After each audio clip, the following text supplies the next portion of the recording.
Hey, welcome back. This is episode 9 of the history of the guitars. This is a very, very, very special one. They're all special, as you probably gathered. One of my students a month or two ago was telling me how unique every guitar I have is, and he's right. They are. They should be. But this one is my absolute favorite. This is Kal-el, or Kal-el, however you say it. 1995 Ibanez JPM P1-P100. If you know what these are and what this is, you are likely exceedingly jealous because these are rare. They made these series from 1995 through 1999, maybe 2000. This was the first one. The second one was the JP2, had more like tans and blues and beige colors on it. And the third one was black and white. Fourth one was camouflage. And the fifth one was a 90th anniversary, which they only made models for Steve Vai, Joe Satriani, Paul Gilbert, and John Petrucci, I believe. And somebody correct me if I'm wrong. I'm thinking those are the only 4 artists they made 90th anniversaries for. 90 Ham is what they call them. I forget why they labeled it that way. Not important. At least not in this case. But extremely unique, extremely just ultra badass guitar. And these are not easy to come by, especially this one. As far as I know, this is the rarest one. I did a lot of research on it. It is one of between 400 and 800 that were made. I found a guy on Facebook years ago asking if people wanted a certificate of authenticity with it that came with them when they were new. I hit him up. I never did hear from him again. Need to do that and see if I can find the guy, or just do a search as there's a way to get one, because it would be ultra cool. So, as far as how I acquired this guitar, my friend Adnan, what's up, brother, from Singapore, I went to GIT with a bunch of years ago. And this has been actually like 2010. I was on his Facebook, and he had posted a folder of said a few things I had to leave at home, and this was one of them. And I had no idea at the time it was as rare as it was, and still is. I had no idea it was a sought-after collectible Ibanez. I just thought it was a cool guitar, and I was really starting to fall in love with Ibanez because at the time I only had one, which was my gem, Mr. Caterpillar, who I did in one of the first few episodes of this series. And said, hey, that'd be cool. And then about 2 years later, in the summer 2012, he needed some money, had an insurance deal he had to take care of. And he said, hey man, would you still be interested in buying that? And I didn't want to insult him because I wasn't paying very much rent where I lived at. And I'm like, yeah, dude, but I could give you for it would likely be an insult. And I wanted this guitar really bad. So my cousin bought the Jackson Jonathan from episode 7, I think, that sounds right, off of me, which I just reacquired last year. And so this guitar only cost me a couple $100 out of pocket. I won't say what I paid for it total, but I might as well have stolen it. I remember Adnan saying that it was better in the U.S. anyway, because in Singapore the humidity is really disgusting, and it wasn't good for the instrument to be there. I don't know if that is why the paint is faded. You can kind of see it a little bit in spots where it's not as bright. So I don't know if that's because he played it so much and sweat all over it, or if that's just due to the humidity in Singapore when it was there. So he shipped it to his girlfriend Fang. If you're watching, hey Fang, been a long time. And I went to her apartment in Hollywood, checked it out, and dude had a letter in the case. I got it right here. I'm not going to read it to you, but he typed it all out and said, I want to make sure you like the guitar. I don't want you to feel like you have to buy it. I was already prepared to, and I did. But, and then I took it home, and that was that. and for the longest time I couldn't get it to stay in tune, but figured out that the nut was stripped. The G-string wouldn't stay in tune for anything, so I took the nut off of it. Well, so my tech Nick did. I got another nut off of eBay, excuse me, and shipped the original nut home to my dad, who's a retired machinist, tool, and die maker. And he has not fabricated one yet, because I think he needs the specs of the guitar to be able to make sure it would fit and it's everything. But you know, that's where it is. It's on. Don't get rid of it because it's an original piece on a valuable collector guitar. But everything else on this guitar is stock. And I don't know if I mentioned this until now, but this is my favorite guitar that I have or that I've ever had. Episode 10 is Scotty, which you'll see next. I filmed that earlier today. And that's my RG 2550 Prestige. And that is an amazing guitar, but as much as I love that guitar, this one just kicks its ass, because this one just, it is so smooth. This thing is in a class all of its own.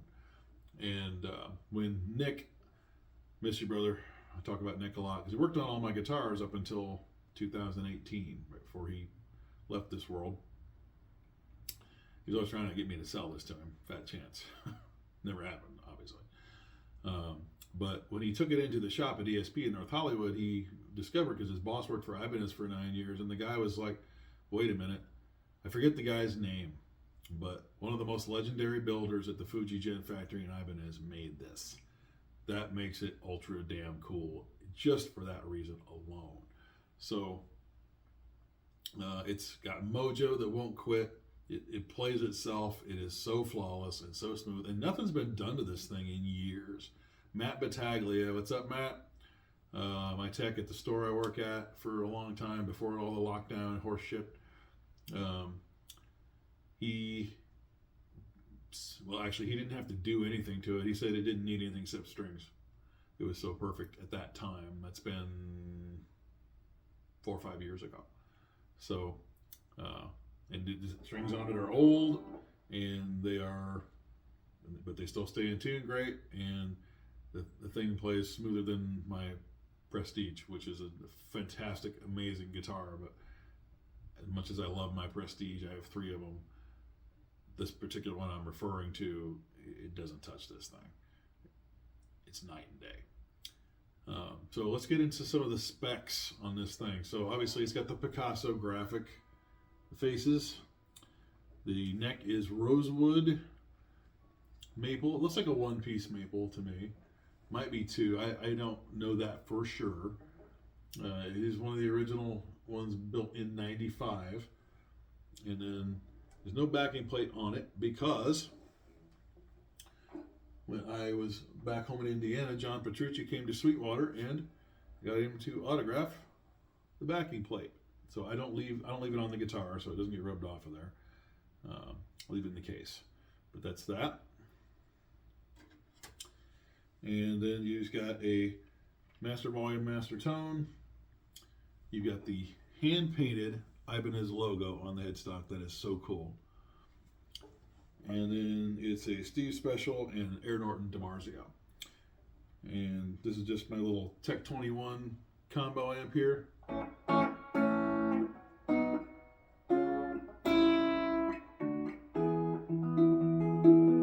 That's the bridge. This middle setting I didn't used to like, but it is really unique. I love it now.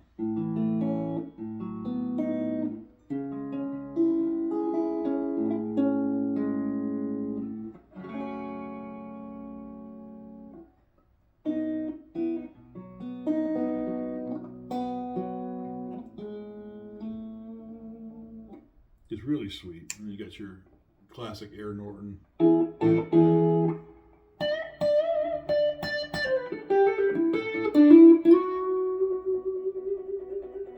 Just one of the best neck pickups ever.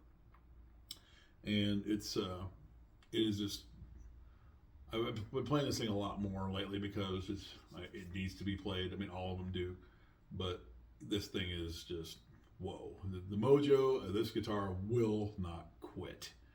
So what I've used it on, not much, because it is not a guitar that, I mean, I'll take it to teach with me sometimes when I just really feel like playing it. That's about the only time it leaves the apartment. The only time I've had it on stage was a jam in South Bend, Indiana at Cheers, just close to the Michigan border off, I forget what state road it is, 90 I think. I can't remember right now. But besides that, I'll take it to a rehearsal once in a while. And I used it on, excuse me, damn this congestion. The Heavy Justice solos that I did on their album And So We Fall in 2016 on Macabre Melody and Bone to Dust. Used it through a 5150 350 watt, which is the only version of that amp that I like. But the guitar sounded so great through it, I didn't touch the settings on the amp at all. Just plugged it straight in, it was perfect. In the video, I'm using Scotty, the 2550, because it matched the aesthetic of the videos, black guitar versus this. But those are the only recordings I've used it on. Besides that, it hasn't been used professionally in too many instances. I mean, I'm sure I'll be doing some videos with it sometime and instructional stuff, etc., coming up here soon. But unless it's a really special occasion in an environment where I know it's going to be safe, because I don't want anything to happen to any one of my babies, but especially this one since it's my favorite one. It's also the rarest and most valuable thing that I own. I'd have a much easier time replacing my car than I would one of these. Not that my car is a rare thing anyway. I drive a Saturn, but they don't make them anymore. I tend to have a knack for cabbaging onto gear that gets discontinued. So, the reason I named this guitar Kal-el, or Kal-el, is because of Superman. And not because I'm a huge, gigantic Superman fan. I got nothing against Superman. I'd say Batman and Superman are my two favorite superheroes. But Superman theme from 1978 is one of the prelude and main title march. It's on a different version than the original release of the soundtrack, which I bought when I first moved to Hollywood. Still got it. Just got the original vinyl from Discogs a couple, 3-4 months ago, something like that. And it's kind of got the Superman colors, because you can see here in the middle, right down here, it used to be blue all the way across, but it's faded. If you find one in pristine condition, they're going to cost you a pretty penny, but that is a reason. It's red and blue, and some of the yellow. Those are the Superman colors. But this guitar just popped up out of nowhere, kind of like Superman did on his parents. I can't remember the name of Superman's parents right now. But Martha was mom, and I'm drawing a blank on who Pa Kent was, what his name was. Ironically enough, I did meet John Schneider, who played him on Smallville in Hollywood when I was a student. Nice guy, really nice guy. Although I remembered him from the Dukes of Hazzard, because we watched that when I was a kid. But that piece of music is one of the most uplifting, most brilliant things ever written. This guitar just kind of dropped in my lap. Superman came upon his family very unexpectedly and saved them from sudden death. And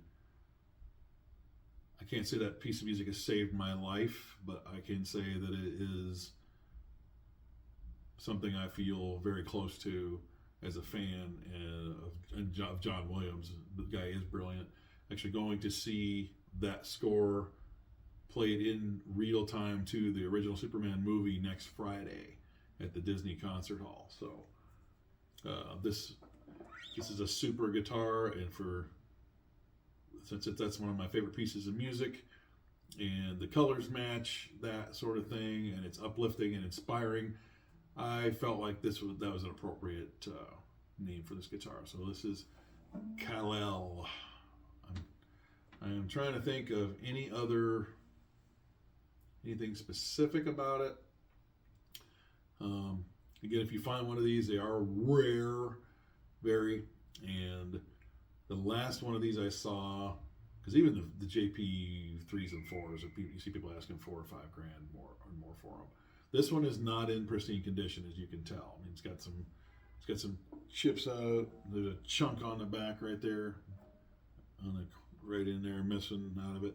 But it gives it character. I'm learning to appreciate things that aren't in pristine condition, because you can tell somebody played the shit out of this thing, and that's great because it needs to be played. The neck is one of my favorites too. This one and Ruthless the Hammer are two of my favorite necks that I have in my entire collection.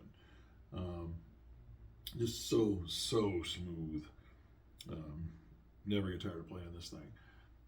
But the last guy that I saw had one in pristine, practically untouched, if it ever played it at all, or if anybody played it. He was asking, starting out like 21 grand. It's like, you gotta be kidding.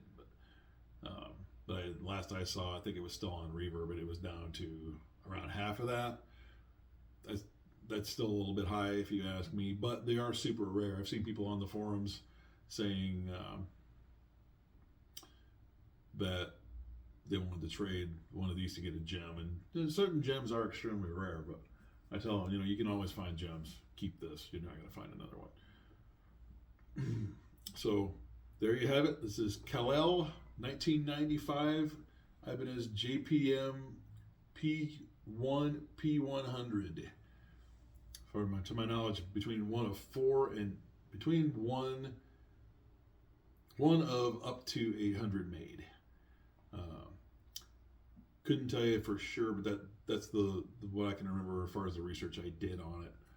And super iconic, super awesome, and super unique. And super glad to have it. And no, it is not for sale.